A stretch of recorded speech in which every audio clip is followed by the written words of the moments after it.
سبيل الدموع سبيل مريح، تنهد يا صاحي كي تستريح، وبث الدعاء الخفي الصريح، يسعك الفضاء الرحيم الفسيح.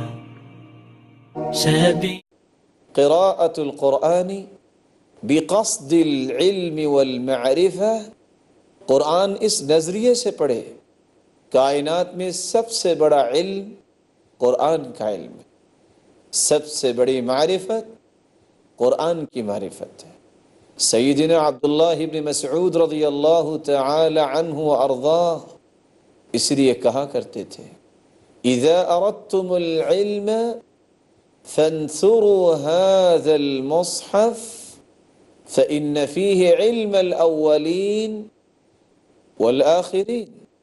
اذا اردتم العلم، اگر تمہارے اندر علم کی خواہش پیدا ہو جائے کہ میں نے علم سیکھنا ہے، مجھے معرفت و عرفان چاہیے، مجھے پہچان چاہیے، اگر تم زندگی کے حقائق کا ادراک کرنا چاہتے ہو تو اس قرآن کو کھول لیا کرو۔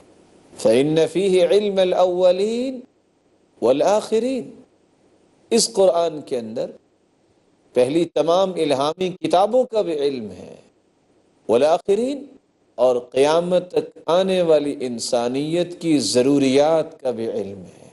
یہی وجہ ہے مسروق ابن الاجدع کہا کرتے تھے، ما نسأل اصحاب محمد صلی اللہ علیہ وسلم عن شيء الا وعلمهم في القرآن ولكن قصر علمنا منه۔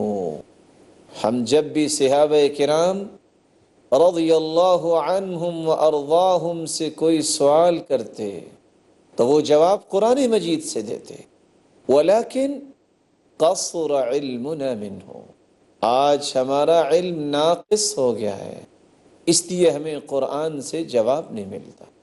رسول اللہ صلی اللہ علیہ وسلم کے صحابی ابو ہریرہ رضی اللہ تعالی عنہ اس لیے کہا کرتے تھے، البیت الذی یتلی فیہ کتاب اللہ کیسر خیرہ، وہ گھر جس میں اللہ کی کتاب کی تلاوت کی جاتی ہے اس گھر کی خیر و برکت زیادہ ہو جاتی ہے، وحضرتہ الملائکہ، اور اس گھر میں اللہ کے نورانی فرشتے حاضر ہو جاتے ہیں، وخرجت منہ الشیاطین، اور شیاطین اس گھر سے بھاگ جاتے ہیں، والبیت الذی لا یتلی فیہ کتاب اللہ، اور وہ گھر جس گھر میں اللہ کے کلام کی تلاوت نہ ہو، قل خیرہ ضاق بأہلہ، وہ گھر تنگی داماں کی شکایت کرتا ہے، وقل خیرہ، اور اس گھر کی خیر و برکت ختم ہو جاتی ہے،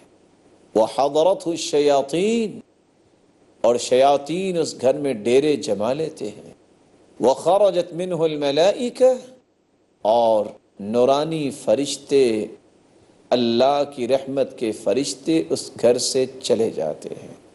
رسول اللہ صلی اللہ علیہ وسلم پر قرآن نازل ہوا، اس میں واقعتاً سب سے بڑی علم و معرفت ہے۔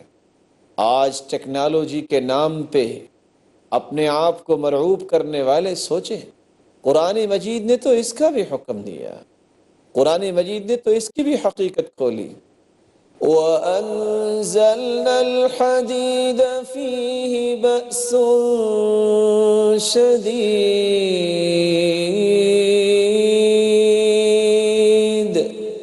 وَمَنَافِعُ لِلنَّاسِ،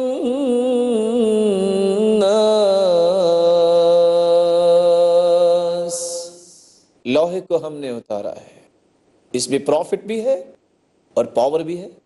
پوری کی پوری ٹیکنالوجی اس آیت کے گرد طواف کرتی نظر آتی ہے، اور آج لاکھوں میں گلیٹک سسٹم قرآن مجید کی ایک آیت کو اگر انسان سمجھ لے تو اس کا طواف کرتے نظر آتا ہے۔ قرآن مجید میں اللہ رب العزت فرماتے ہیں، وَالشَّمْسُ تَجْرِي لِمُسْتَقَرٍّ لَهَا،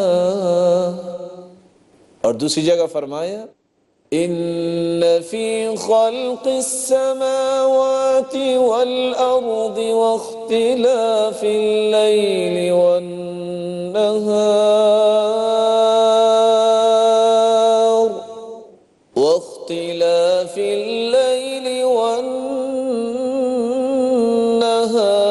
لآيات لأولي الألباب.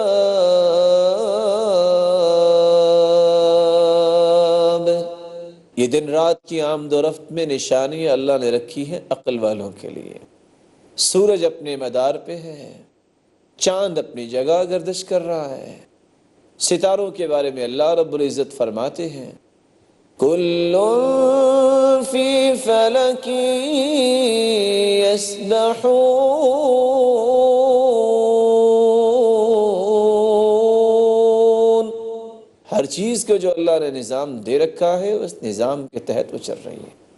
اس لیے قرآن مجید کو پڑھتے وقت سب سے پہلا ہدف یہ ہونا چاہیے کہ مجھے سب سے بڑی معرفت اور علم مل جائے. اور سب سے بڑی معرفت اور علم یہ ہے کہ انسان اپنے خالق کو پہچانے کہ مجھے پیدا کس نے کیا، مجھے رزق کون دیتا ہے، میری زندگی کی تدبیر کون کرتا ہے، مجھے کل قیامت کے دن کس کے سامنے کھڑا ہونا ہے، مرنے کے بعد مجھ سے پوچھا جائے گا تو کس رب کے بارے میں پوچھا جائے گا. یہ علم ملتا ہے تو انسان کو قرآن سے ملتا ہے. یہ معرفت ملتی ہے تو قرآن پڑھنے سے ملتی ہے. اللہ کے دین کی دعوت اور لوگوں تک پہنچانے کے لیے اس ویڈیو کو ضرور لائک، شیئر، کمنٹ اور سبسکرائب کریں.